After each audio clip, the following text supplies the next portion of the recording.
Gary, what have you been hearing from officials there about the search effort? Hey there, Francis. You may not be able to see me very well right now, and that is actually intentional. Law enforcement has asked us to keep our lights off here at our live shot location so it wouldn't hamper their search efforts behind me, because I do want to give you a look at what this looks at right now on the Potomac River. You see those flashing red and white and blue lights. That is law enforcement over on what we call Haynes Point. It's a popular public golf course here in the Washington, D.C. area. That's one of their staging areas right now where they are sending boats out from to do this search and rescue effort. You'll also see in the sky and perhaps hear on the microphone the helicopters that have been overhead. They've been overhead since this happened. We got on scene around 9:30 last night. This has been the case. They've been circling with their searchlights, looking for survivors, looking for debris, looking for anything that they can find here. And this is a unique area for this to happen in. You have Washington Regan Airport to your left, to my right, the viewer's left. You have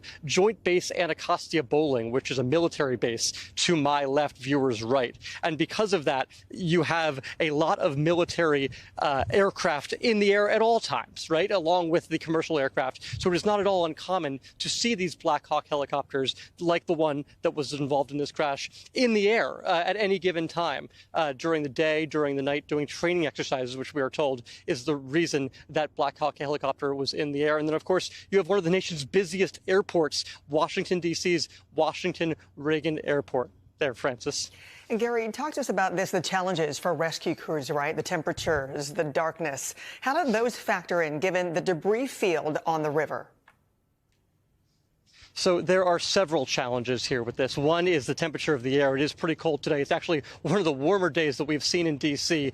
All week, and that perhaps is actually helping the rescuers out here. But the water temperature is about 35 degrees, according to the NOAA, the weather folks that we've spoken to. 35-degree water. That really, I'm told by experts, you can only survive in that for 15, 30 minutes at most in terms of survivability in the water, and we are well past that point at this point, which of course is tragic to hear. But we are hearing that there are rescue efforts underway. We're also hearing in terms of the challenges here, it's dark out, right? Once the sun comes up, I think we're going to get a much better idea of, first of all, where exactly the debris field is, because that's difficult to see from where we are right now. We've had some photographers from Getty and the AP and others using some of their longer lenses that they have to be able to see some of the debris. We saw the fuselage in a Getty photo that was taken, but we'll have a better sense of where it is and what the scene really looks like once the sun comes up. Francis. All right. And Gary, we know that the